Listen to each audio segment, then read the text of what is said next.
The hum of the Silver Hill factory never truly stopped even at 3 in the morning. Fluorescent lights buzzed overhead, casting long cold shadows across rows of motionless conveyor belts. The central packaging machine, the heart of the entire operation, stood silent, its massive steel frame still warm from the frantic attempts to revive it over the past 72 hours. Every hour it remained down cost the company thousands. Every minute felt like judgment. Leo Carter walked through the side entrance without hesitation, his worn work boots leaving faint prints on the concrete floor. His jacket was faded at the elbows, patched in places where oil had eaten through the fabric years ago. In his right hand swung a battered canvas tool bag, heavy with wrenches, multimeters, and the kind of small forgotten parts most technicians threw away. Behind him, holding his free hand, walked Ruby, 6 years old, ponytail slightly askew, clutching a sketchbook against her chest like armor. Heads turned as they passed. Whispers followed. "Who the hell is that? Some drifter looking for scraps. He brought a kid." Seriously, Leo didn't flinch. He had heard worse. He stopped in front of the packaging machine, eyes tracing the familiar lines of its frame. He knew this beast better than anyone alive. He had drawn its first heartbeat on graph paper 15 years earlier, back when the world still believed in blueprints and second chances. A foreman, broad-shouldered, clipboard in hand, stepped forward, blocking his path. "You're not authorized to be here," the man said, voice flat with practiced authority. "This area is restricted." Leo met his gaze evenly. "I'm here to fix the machine." The foreman let out a short, humorless laugh. 3 other technicians nearby joined in the sound, sharp and echoing off metal. "You with that bag of junk and a kid trailing behind you." He gestured at Ruby, who shrank slightly behind Leo's leg. "You got credentials, certification, anything." Leo's jaw tightened, but his voice stayed calm. "I don't need paper to know what's wrong with it." More laughter. One of the technicians, a younger man with a fresh polo shirt and a name tag reading Kyle, stepped closer, arms crossed. "This thing's worth 7 figures. You think we're gonna let some walk in with grease on his hands poke around inside it?" Leo didn't answer right away. He looked past them to the machine. A faint scent of scorched wiring drifted from the control panel. He recognized it immediately, the smell of a thermal overload that had been ignored too long. Ruby tugged on his sleeve. Her voice was small but clear. "Dad, they don't want you to fix it." He crouched to her level, brushing a stray curl from her forehead. "It's okay, sweetheart. Some people just need a little time to see what's possible." The foreman snorted. "Time's the one thing we don't have. Now move along before I call security." Leo stood slowly. He was about to turn when the double doors at the far end of the bay slammed open. Silence fell like a dropped wrench. Ariana Thorne entered the factory floor the way she entered every room, like she already owned the air inside it. Black tailored coat heels sharp enough to cut glass hair pulled into a flawless knot. Her presence pulled every eye in the room, not out of admiration, but out of instinct. People straightened. Breathing quieted. She stopped 10 feet from the group, arms folded, gaze sweeping the scene with clinical precision. "Who," she asked, voice low and lethal, "is wasting my time?" The foreman pointed without hesitation. "Him. Claims he can fix the machine. No badge, no paperwork. Brought his daughter like this as a daycare." Ariana's eyes settled on Leo. For one heartbeat, the entire factory seemed to vanish. She recognized him instantly. The same steady brown eyes.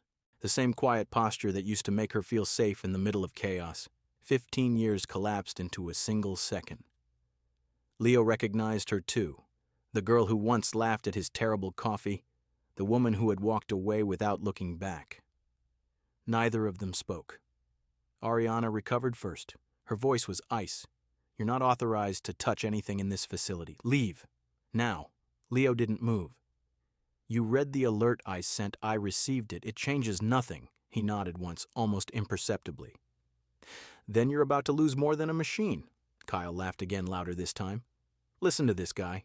Thinks he's some kind of prophet." Ariana didn't smile. She simply tilted her head. "Security will escort you out." 2 guards appeared from the shadows, hands resting near their belts. Leo looked down at Ruby. She was staring up at Ariana, not with fear, but with the solemn curiosity only a child can carry. "Dad," she whispered. "Is she the boss?" "Yeah," Leo said softly. "She is." He turned back to Ariana. One last time. If that core overloads again, and it will, the whole line goes. Maybe the people on it too. You really want to explain that to the board? Ariana's expression didn't change, but something flickered behind her eyes. A memory, a warning, a fear she refused to name. Get him out, she said. The guard stepped forward. Leo raised a hand, not in surrender, but in quiet finality. I'm going. He took Ruby's hand. She squeezed his fingers tightly. As they walked toward the exit, the machine gave a low metallic groan like something alive trying to breathe through broken lungs. Leo didn't look back, but Ruby did. And in that single glance over her shoulder, she saw something no one else noticed. The woman in the expensive coat wasn't watching the machine. She was watching them leave. The doors closed behind Leo and Ruby with a dull clang. Outside, the night air was cold and sharp. Streetlights buzzed faintly. Ruby looked up at her father, eyes wide and serious. Dad. Why didn't they let you help? Leo exhaled slowly, watching his breath turn to mist. Because sometimes, he said, people forget who built the things they're afraid to lose. He adjusted the strap of his tool bag. Come on, sweetheart. Let's go home. But even as he said the words, he knew something had shifted inside him. He wasn't walking away forever. Not this time. Leo didn't drive straight home.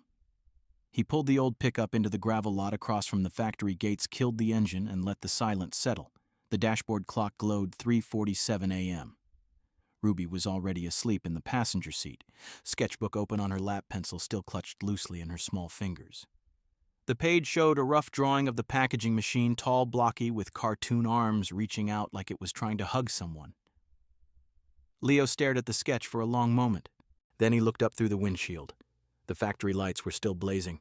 From here he could see the silhouette of the central machine through the tall windows, motionless, waiting.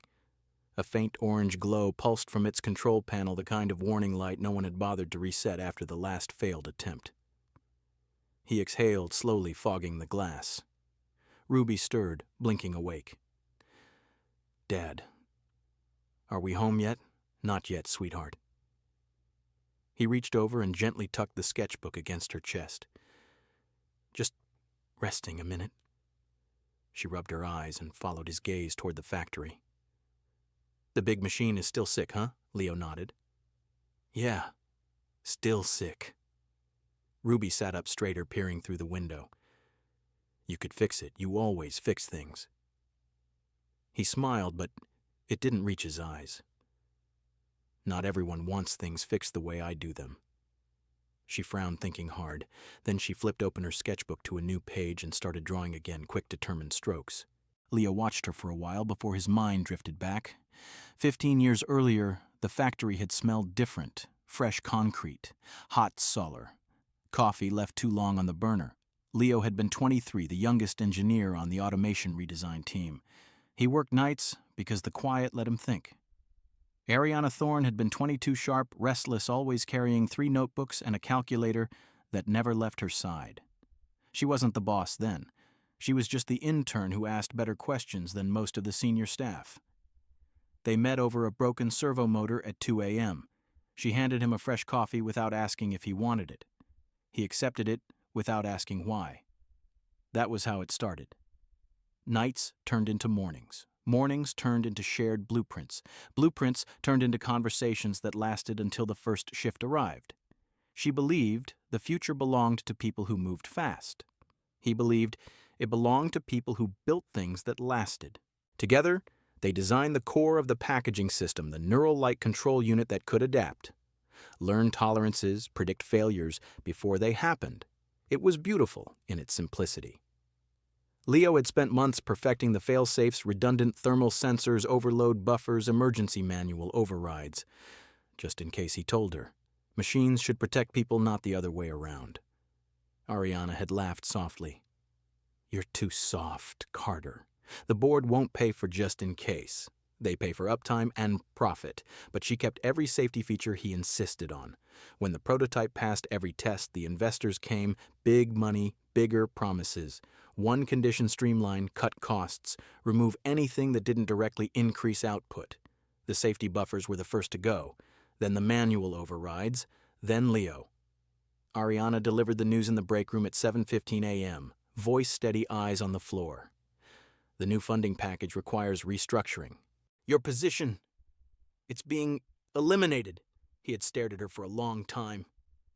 You signed off on it. She didn't answer right away. I signed off on what was necessary, she said finally. The machine will still work. Better even. Faster. Leo looked at the prototype humming behind the glass wall. It'll work until it doesn't, he said quietly. And when it fails, someone's hand will be inside it. Ariana met his eyes then. For a second he thought he saw regret, but she turned away. I'm sorry, Leo. She walked out. He never saw her again after that day. Not until tonight. The memory faded as Ruby's voice pulled him back. Dad. She held up the new drawing. It was the machine again, but this time with a smiling face on the control panel and little stick figure people standing around it holding hands. One of the figures had long hair and a fancy coat. I drew the boss lady too, so she knows it's okay to let you help. Leo's throat tightened. He took the sketchbook, gently studying the picture. You think she needs to see this? Ruby nodded solemnly. Everyone needs to see when someone's trying to be nice. Leo closed the book and set it on the dash. He pulled out his phone, an old model with a cracked screen, and opened the draft message he'd started earlier.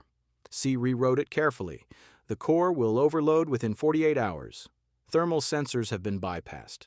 Manual override bypassed. If not corrected, catastrophic failure is certain. People will get hurt. Leo Carter. He stared at the words. Ruby watched him. Send it, Dad, she whispered. You always say, if you know something bad is going to happen, you have to try to stop it, even if it's scary. Leo looked at his daughter, small, brave, still believing the world could be kind if someone just showed it how. He pressed send. The message whooshed away into the night. He slipped the phone back into his pocket and started the truck. Let's go home, he said. But as they pulled out of the lot, he glanced in the rearview mirror one last time. The factory lights burned on, and somewhere inside he knew a single text had just landed on a phone that hadn't rung with his name in 15 years. The factory gates were still locked when Leo pulled up the next morning. The sky had turned a bruised gray, promising rain. Ruby sat in the passenger seat, backpack on her lap, sketchbook already open to a fresh page. She had insisted on coming. In case the machine needs more drawings to feel better, she said seriously. Leo parked across the street again. He didn't get out right away. He watched the entrance, the occasional worker hurrying inside with coffee cups and hard hats. No one looked his way. His phone had stayed silent since the message went through. Ruby glanced at him. You think she read it? Dad, I think she read it, he said quietly. Whether she believes it is another thing. He opened the door. Come on, let's see if anyone's ready to listen. They crossed the street together. The security guard at the gate recognized him immediately and stepped forward, hand already on the radio. Sir, you're not allowed. Leo raised a palm. I'm not here to cause trouble. I just need to speak to Ms. Thorne. 5 minutes. The guard hesitated. He looked at Ruby, then back at Leo. Something in the man's tired, steady gaze made him pause. Wait here, he muttered, stepping into the guard shack. Minutes stretched. Rain began to spit against the asphalt. Then the side door opened. Ariana stepped out alone. No coat this time, just a crisp white blouse and slack sleeves rolled to the elbows like she'd been working. Her face was composed, but her eyes were shadowed as though she hadn't slept. She stopped a few feet away. You came back, she said. It wasn't a question. You read the message. I did. She folded her arms.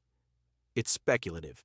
We have 3 independent reports saying the system is stable enough to limp along until replacement parts arrive next week. Leo's expression didn't change. Those reports are based on the modified firmware. The original design had thermal runaway protection you removed. The core is overheating right now. It's not speculation, it's physics. Ariana's jaw tightened. Even if that's true, you have no standing here. No contract, no clearance. I'm not asking for a contract, Leo said. I'm asking you to let me prevent a disaster. A long silence. Then from behind him, Ruby's small voice. Excuse me, ma'am. Ariana looked down. Ruby had stepped forward, holding out her sketchbook like an offering. "I drew this for you," Ruby said. "It's the machine when it's happy again. And you're standing next to my dad smiling. Because I think if someone helps fix things, they should get to smile too." Ariana stared at the drawing. The lines were childish, wobbly machine stick figures, bright crayon colors, but the intention behind it was unmistakable. For a second, her mask slipped. Something raw flickered across her face. Before she could speak, a low rumble rolled through the building. Then a sharp crack like metal snapping under strain. Alarms erupted inside. Red lights flashed through the windows. Workers shouted. Someone yelled, control panels arcing. "Shut it down!" Ariana spun toward the doors. "What the—" Another pop. Sparks showered from the ceiling conduits. Leo was already moving. "It's cascading." The bypass failed. Ariana hesitated only a heartbeat, then barked at the guard open the gate. "Now!" The guard fumbled with the lock. Leo didn't wait. He scooped Ruby up and strode through as soon as it swung wide enough. Inside, chaos. Technicians scrambled. One man tried to hit the master kill switch. The panel sparked and refused to respond. Smoke curled from the main housing. Workers backed away, eyes wide. Ariana caught up, voice cutting through the noise. "Evacuate non-essential personnel. Now!" Leo set Ruby down near the safety line, far from the machine. "Stay here, sweetheart. Don't move." She nodded, clutching her sketchbook. Leo turned to Ariana. 15 minutes. That's all I need." She looked at the machine now, hissing and spitting, then back at him. "If anything goes wrong, you'll fire me again," he finished. "I know." He didn't wait for permission. He walked straight to the access ladder, climbed to the upper platform, and dropped down beside the control housing. Heat rolled off the unit in waves. The smell of burning insulation was thick. He opened his tool bag. First, he killed the secondary power feed with a heavy disconnect muscle memory from years ago. Sparks flew, but the cascade slowed. He pried open the main panel. Inside the wiring he had once color-coded was now a tangle of cheaper substitutes. The thermal sensor array had been bypassed with a simple jumper wire. Amateur work disguised as cost-saving. He ripped the jumper free. The system shrieked in protest. Sweat stung his eyes. His hands moved fast, reconnecting the original sensor chain, bridging the overload relay with a spare from his bag, manually resetting the core governor. 13 minutes in the machine began to shudder violently. Ariana stood below, arms crossed tight, watching every move. Workers had gathered at a safe distance, murmuring. Ruby sat on a crate, drawing furiously page after page of machines and people and hope. At 13 minutes and 42 seconds, Leo slammed the access cover shut and hit the restart sequence. A long grinding whine, then silence. The red lights faded. The fans spun down to a steady hum. The conveyor belts crept forward slow at first, then smooth. The entire floor went quiet. Then someone started clapping, slowly. Then more joined. The sound grew until it filled the bay. Leo climbed down, wiping blood from a cut on his forearm where a sharp edge had caught him. He didn't look triumphant. He looked tired. Ariana walked up to him. Her voice was low, almost lost in the applause. "You were right." Leo met her eyes. "I didn't come back to be right. I came back so no one got hurt." She nodded once, small, almost imperceptible. Ruby ran over, hugging his leg. "You did it, Dad. The machine's happy now." Leo knelt, brushing soot from her cheek. "Yes, sweetheart, it's happy." Ariana watched them for a long moment. Then she turned to the gathered workers. "Shift's over," she said. "Everyone go home. Paid." Murmurs of surprise, no one argued. As the floor emptied, she looked back at Leo. "We need to talk." He nodded, but neither of them moved right away. Outside, the rain had started in earnest drumming against the roof like it was trying to wash the whole night clean. The factory floor cleared slowly like a tide pulling back. Workers filed out in quiet clusters, hard hats tucked under arms, exchanging glances and low murmurs. No one spoke Leo's name aloud, but the way they looked toward the upper walkway said enough. The applause had faded, replaced by the soft whine of cooling fans and the occasional drip of rainwater leaking through an old skylight. Ariana led Leo up the metal stairs to her office without a word. Ruby trailed behind, sketchbook still in hand, eyes wide as she took in the glass walls and the city lights glittering far below. The door closed behind them with a soft click. The office was all clean lines and sharp angles, dark wood desk floor-to-ceiling windows, a single abstract painting on the wall that cost more than Leo's truck. Ariana didn't sit. She leaned against the edge of the desk, arms folded, watching him. Leo stood in the center of the room tool bag, still slung over his shoulder, blood drying in a thin line down his forearm. He didn't try to hide it. Ariana noticed. "You should get that looked at." "It's fine," he said. "I've had worse." She exhaled through her nose, a sound that wasn't quite a laugh. Always the same answer. Silence stretched between them, 15 years thick. Finally she spoke. "You saved the line tonight. Probably saved lives. The board will want to know how." Leo shrugged. "They can read the logs, or they can ask the people who were standing 10 feet from it when it almost blew." Ariana's gaze dropped to the floor for a second. "I could offer you a contract. Full-time consultant. Competitive rate. Benefits." He looked at her, really looked.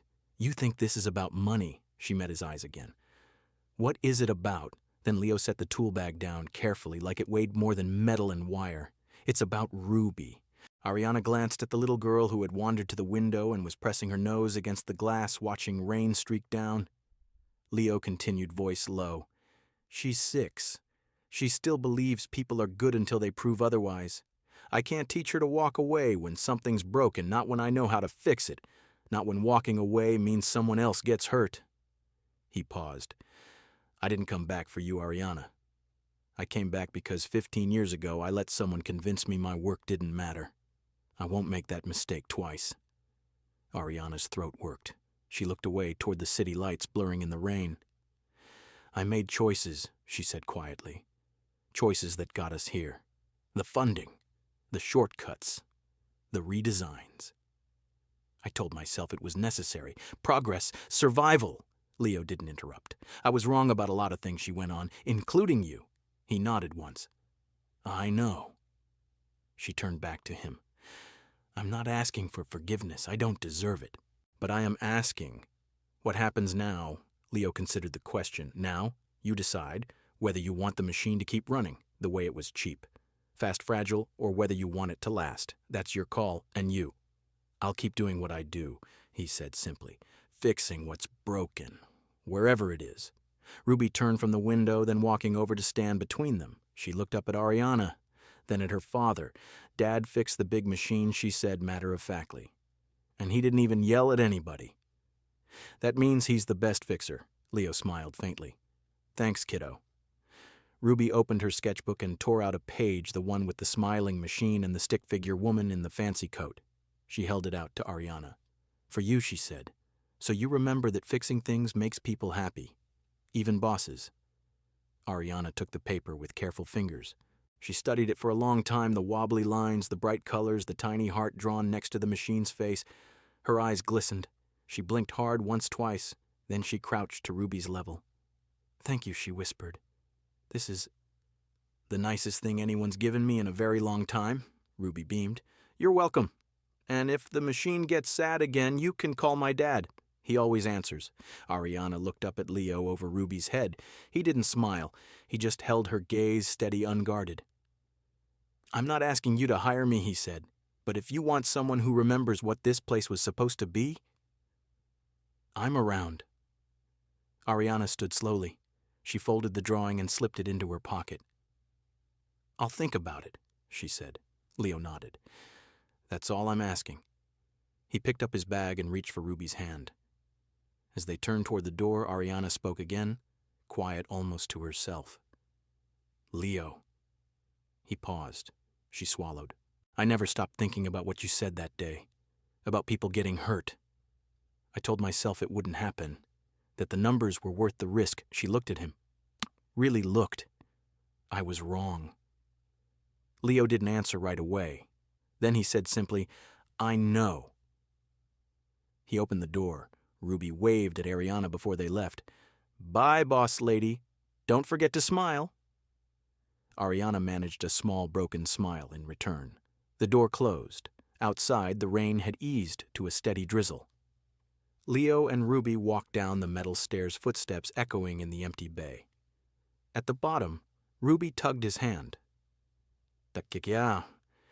She looked sad. Like when you're sad but don't want anyone to see. Leo glanced back up toward the office windows. A single light still burned. Maybe she is, he said softly. Ruby nodded as if that made perfect sense. Then maybe she needs fixing too. Leo stopped walking. He looked down at his daughter's small eyes, beyond her years, still believing the world could be repaired one careful piece at a time. He squeezed her hand. Maybe she does, he said.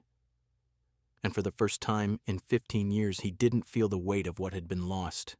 He felt the possibility of what might still be saved. 2 weeks later, the factory looked different in the morning light. The central packaging machine hummed steadily again, not the frantic roar of before, but a quieter, more deliberate rhythm. Workers moved with purpose, no longer glancing nervously at the control panels. The red warning lights had been replaced with green status indicators. Small changes, but noticeable. A new sign had appeared on the door of a small room off the main engineering bay technical consulting. L. Carter. No fancy title, no corporate logo. Just the name stenciled in clean black letters on frosted glass. Leo arrived at 7 sharp every day, same worn jacket, same canvas tool bag. Ruby came with him most mornings carrying her backpack and a fresh sketchbook. She had claimed a corner desk near the window, a child-sized table someone had quietly brought in with crayons, paper, and a small lamp shaped like a smiling robot. She called it her helper station. The first morning the sign went up, the lead engineer, Kyle, the one who had laughed loudest 2 weeks earlier, stopped Leo in the hallway.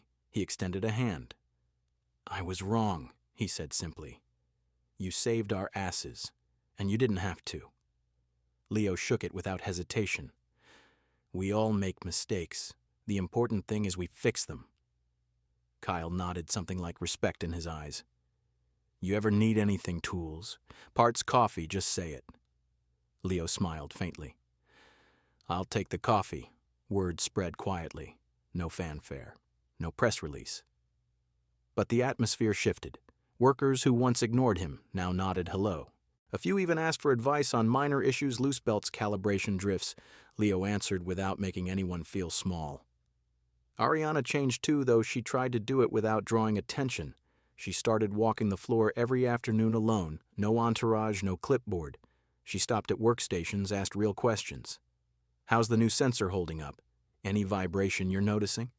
She listened. She took notes on her phone instead of barking orders. She never stayed long in the consulting room, but she came every day. Sometimes she brought coffee black for Leo, hot chocolate for Ruby. Sometimes she just stood in the doorway for a minute watching Ruby draw or Leo explain a wiring diagram to a young technician. One rainy Thursday, she knocked softly on the open door. Leo looked up from a schematic. Ruby was coloring at her table, humming softly. Ariana stepped inside. "Mind if I interrupt?" Leo gestured to the spare chair. Not at all. She sat folding her hands in her lap. For once, she wasn't wearing the power suit, just jeans and a simple sweater. Her hair was down loose around her shoulders. Ruby glanced up. "Hi, boss lady. Want to see my new picture? It's you and Dad fixing a robot together."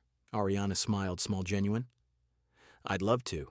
Ruby ran over and handed her the drawing, 2 stick figures side by side, tools in hand. A big robot smiling between them.